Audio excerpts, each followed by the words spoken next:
something a little different for Freeze Gets Inspirational. This entire series is going to be about God.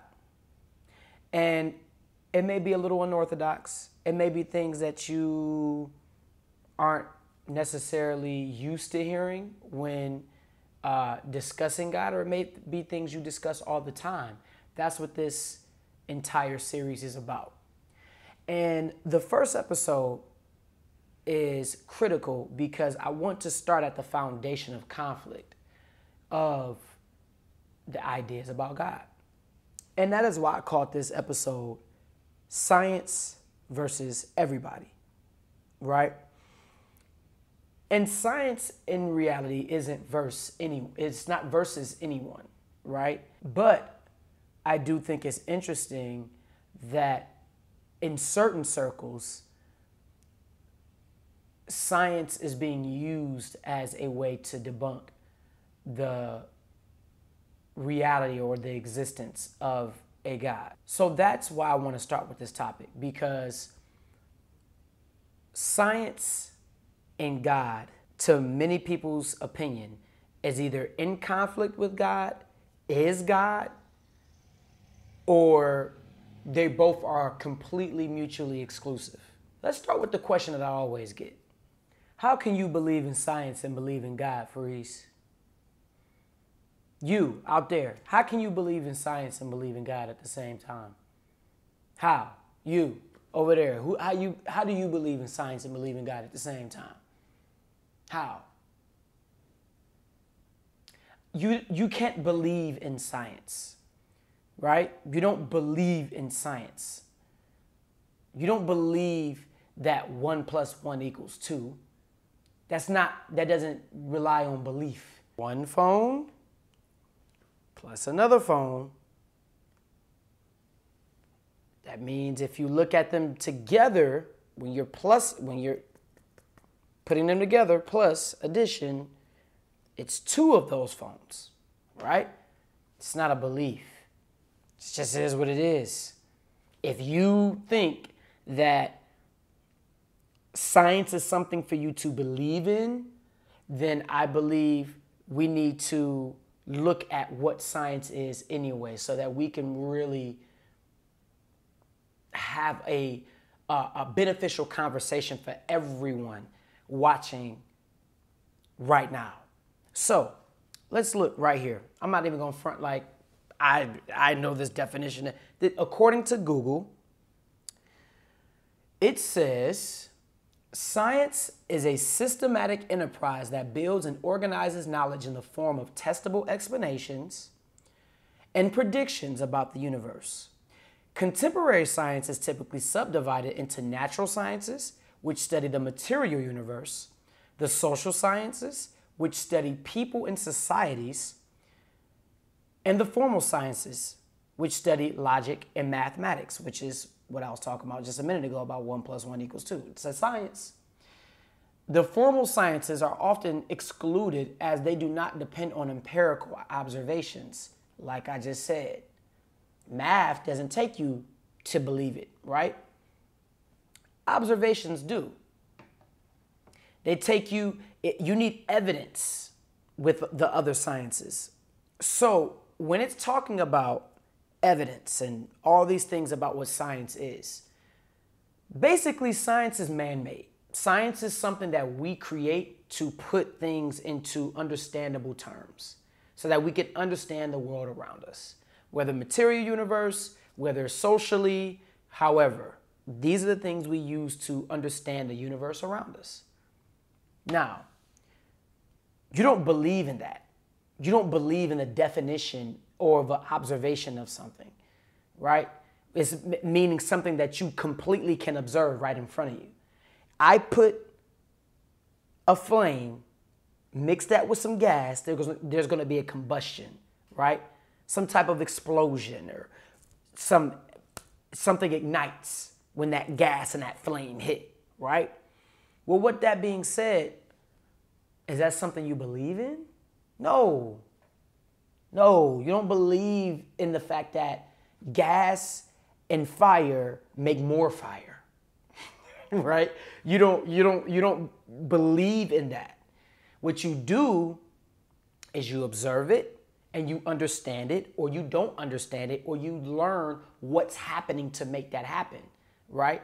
And then you call it something. That's the human part. That's the science part. We're calling this interaction something that we can observe as a pattern over and over again, right?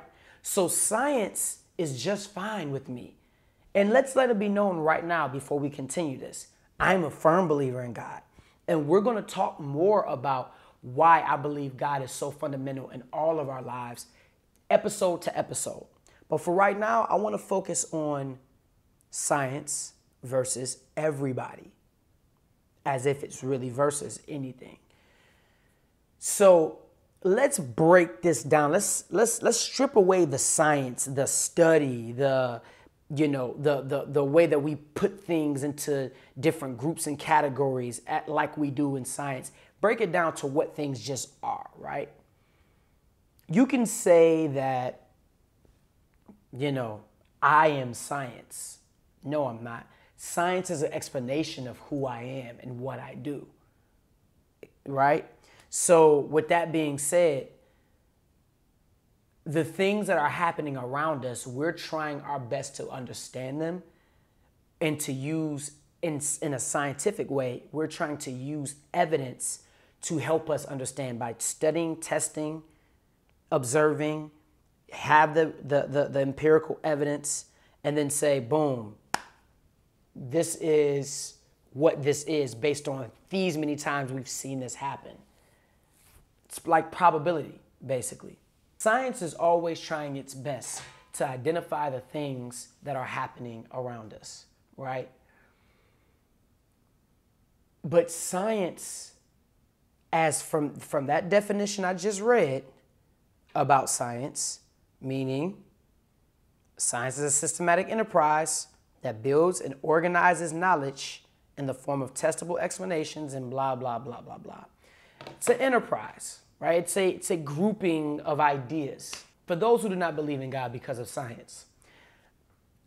One of the things that's so interesting to me about that is that when it comes to the Big Bang Theory, most of us, even if we study the sciences, have never done or applied the experiment or the theories, rather, none of us have truly applied the theories to our world in an experiment, in study, to find if the Big Bang Theory is not only probable, but is definitely what happened.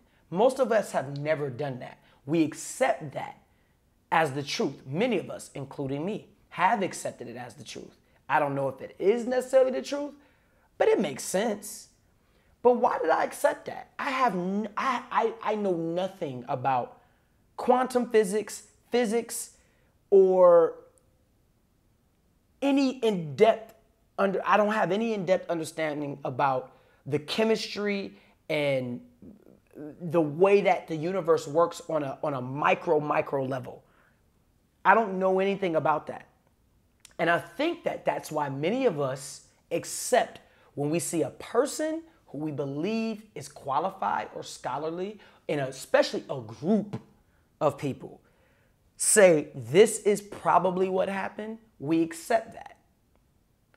What's happening is you have three groups of people. You have the ones who take what that group that they can see, a group of people who use evidence as the key to what they, accept and what they don't accept. You have that group of people who say, well, that smarter group that told me something that they studied based on evidence, I'm going to accept that because at least they need evidence. I don't need my own evidence. I just need that smart group to know or to tell me that they have that evidence, and then I'll accept it because at least it's a group of people that I can see who I trust. Then you got the other group who says, well, I don't necessarily believe in none of that, science, evidence, anything. I just believe in, I believe that science and evidence and the ways that that works is in conflict with God. So there's no point of me ever entertaining anything about science. Then you have that other group, which I believe I belong to, which I think we all should belong to, that understands that evidence in certain circumstances is much, much needed, right? And then, but we also understand that evidence cannot, that world of science cannot apply to all the things that we may experience in our world. It just can't, because we understand what science is and what science is not. I would appeal to the two extremes, the ones who do not believe for either religious or for scientific. They don't believe in either side. I would ask, especially the ones who say, you know, I don't accept God because I need evidence, right? Why do you accept the Big Bang Theory? Because you need evidence. They haven't shown you evidence that the Big Bang Theory is real. Most of us have just said that's probably what happened. I read about it. That's enough evidence for you. I read about it, right? But you could read about God in multiple doctrine and about people's groups, large groups of people who said they've experienced, saw everything when it comes to God. I mean, so many stories and groups. The difference is you don't find what they say valuable because of what you think about God in the first place. So anybody, any group, you may write them off as like, I don't know, you don't think right. You know, people are stupid when they get in groups, whatever the logic is. It's like, I don't accept that. I don't think it's real. I believe in things that I can see. But you haven't seen the Big Bang. You didn't see it. You could say, well, I'm experiencing it right now. That's the same theory that people talk about with God. I didn't see God do this, but I feel like I'm experiencing it. This is the evidence right in front of me. And you're saying the same thing. So what are you doing when you're saying, I believe in the Big Bang Theory, or I think that based on their evidence, I accept that? You're accepting something that you did not see, that you did not test yourself, and you're exuding some level of faith in that. Because you want to believe that that's the truth. Or even if you don't want to believe it, it's the only thing you accept because of some proposed evidence that you read about. That's it. So that means that you are willing to accept that reality, but you're not ready to accept the reality of God, even though they do not clash. Everyone has to rely on belief, is my point with all of that. Everybody has to rely on belief.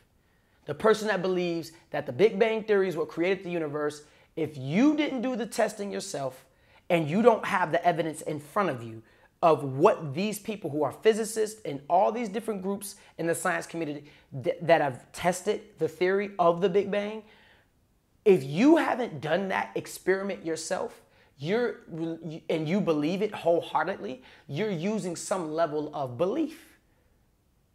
And my only appeal to any of my viewers who feel that way is that if that's the way you see it and that's the lens you view it through, have the same understanding for those who believe in God and they don't have hard evidence.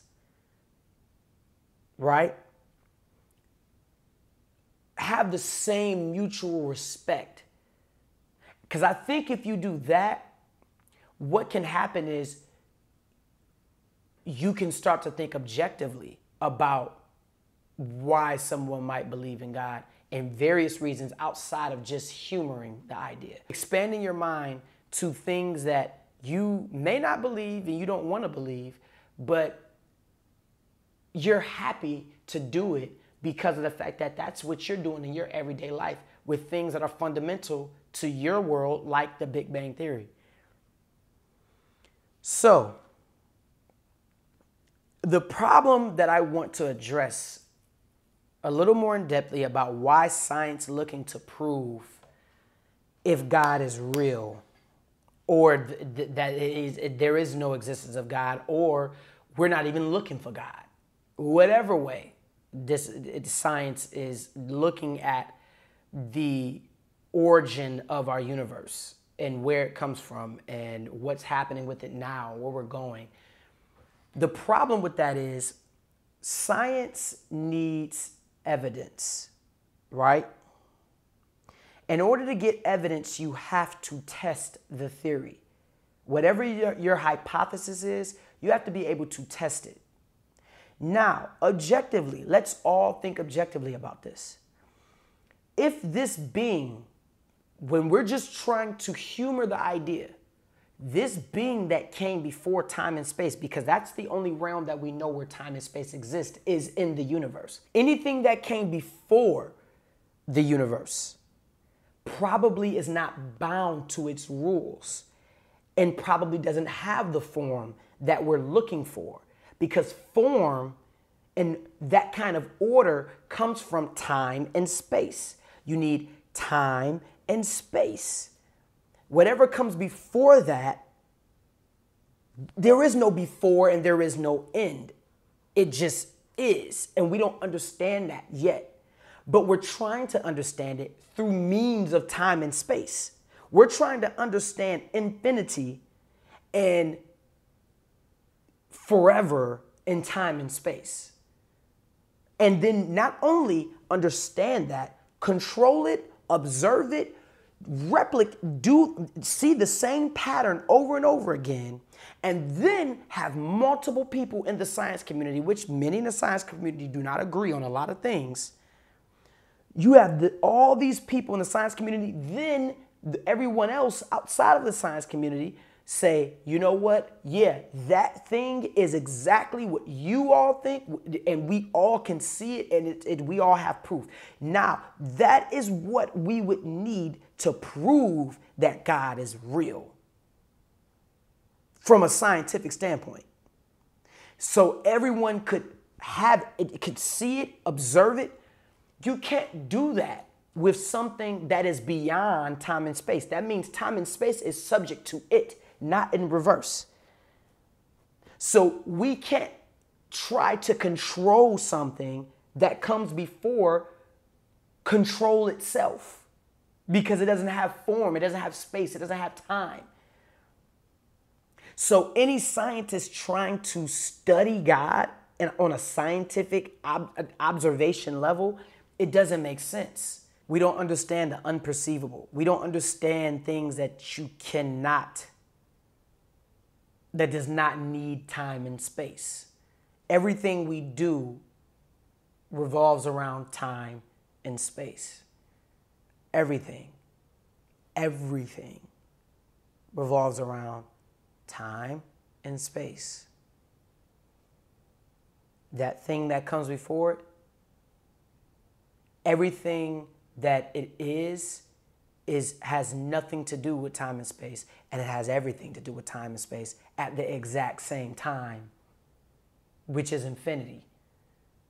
So it's a paradox in itself in our thinking, because all we have is now. All we have is time and space. So I understand the pursuit. That is not the pursuit that science should be going after. It just doesn't make sense. And further, if we could prove God through an experiment, would that really be God? Think about it. Objectively, the being that comes before us and after us and is in this present right now, that we could study it, observe it, control it with our parameters.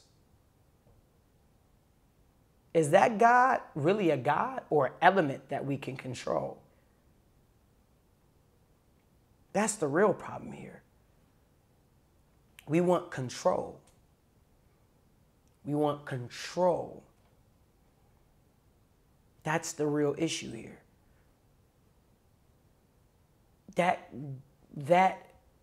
being is not God if we can put it under our microscope and study it and take from it and do it. That's just not the way it works. Whatever that thing would be objectively, just thinking about it without using whatever you do or don't believe about it. Let's just take the idea of God. You cannot take that and use it to prove or disprove it, and it's still God. Think about it. If you could do that, then you can manipulate it. Then is it really a God, or is it really just an element? Just something that just came before us, that was like the responsible factor. That's eternity. We have eternity right here in our hands. We have the lack of need for time and space right here in time and space that we could perceive it. That thing wouldn't be God then. That defeats the whole purpose. You can't do that. The main point here is don't belittle belief. Don't belittle belief. Leave room for faith. Because whether we all want to accept it or not, we all leave a little room for faith in something. Sometimes we don't. Sometimes we lose it and we never get it back. But at some point, we've all left a little room for faith. We have. Whether it was for science, mathematics, love, life, career, anything. We've all left a little room for that aspect of just having to believe something. And maybe sometimes when we don't get that thing, that is what takes up the room that we had of faith. But we can't let that stop us. We can't let the fact that we can't control this higher authority, the idea of a higher authority that we can't control, that we can't prove, that we can't observe. We cannot let that take away our faith. We have to give up some of that want to control and observe and put things under our definition as human beings and have that authority over it to say what it is and what it's not. We have to relieve that want to do that. For all my non-believers in God out there who are watching this video right now, I want to address why some of you may not believe in God, and that may be because of religion. But what I want to ask you is, have you ever applied your mind to the religious rhetoric that you've ever heard? I mean, really applied it with context and really looked at what it is for yourself that people are basing their whole life around? Have you ever looked into it in depth and studied it? Or have you just said, no, I don't need to, because based on the basic fundamentals of it, I don't need to go any further. I know what I need to know. And that may be some of you. But I ask all of you to look deeper, because think about it. For this proposed God that you choose not to believe in and you say it doesn't exist, how could that God be subject to a religion that is made weak or strong by the human beings who practice it? A religion is made strong or weak based off of the human beings who practice that religion. So if you see a whole bunch of hypocrites, then that religion seems false to you. It seems like it's a falsehood, because you're looking at it from a religious group, like ideological, thoughts of God, and not the reality of God, the presence of God right here, right now, talking to you in any way. Not me, but God talking to you and being able to talk to you, but not using tongue, not using voice, not using, vibrations, the things that you may not be used to observing and having evidence for. The God right in front of you and nowhere near you at the exact same time. I want anyone who's a non-believer to extend your mind to go beyond there, to say, okay, I understand religion, but let me think about God for one moment. Just God. Let me think about that. Let me think about that. Take time. Think about it. Long, in depth.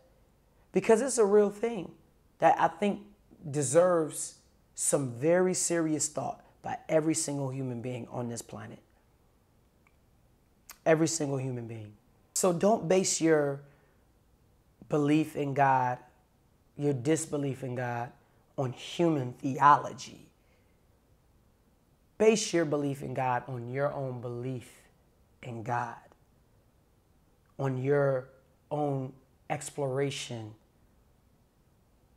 and want to go deeper and find out more about who God, if God is a who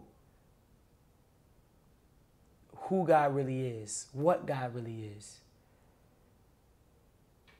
Use your own mind to get there. Don't use the world's mistakes, misunderstandings, how some people in the black community say overstanding of God. I encourage myself and all of us, everyone watching, to think about God in a much more profound way. Because I guarantee you'll find things, if you really apply your mind, that you never thought about before. And then that can potentially open up your heart. Who has set the foundations for the reasons that it's so easy to disbelieve in God? Who has set the foundations in our culture for it to be easy to disbelieve in God? And why did they create this way of thinking? Why did they get to this way of thinking? I'm going to talk about that in my next video, where we explore modern thought versus ancient thought and see where it is that God fits in this whole conflict between modern thinking and ancient thinking. I'll see you guys next time. Subscribe to my channel if you want to know more, if you want to talk about God more, if you want to leave a comment, please do. I read all of them. Thank you for watching this video and getting through this long video with me. I really, really, really, really, really, really appreciate you. I'm humbled that you're watching, and I hope that you continue to watch in the future. This is Freeze. I'm signing out. Oh, and by the way, go check out some of my videos on some new artists that I like. You don't want to miss that either. That's a whole nother side of the game. Shout out to Erykah Badu. Peace.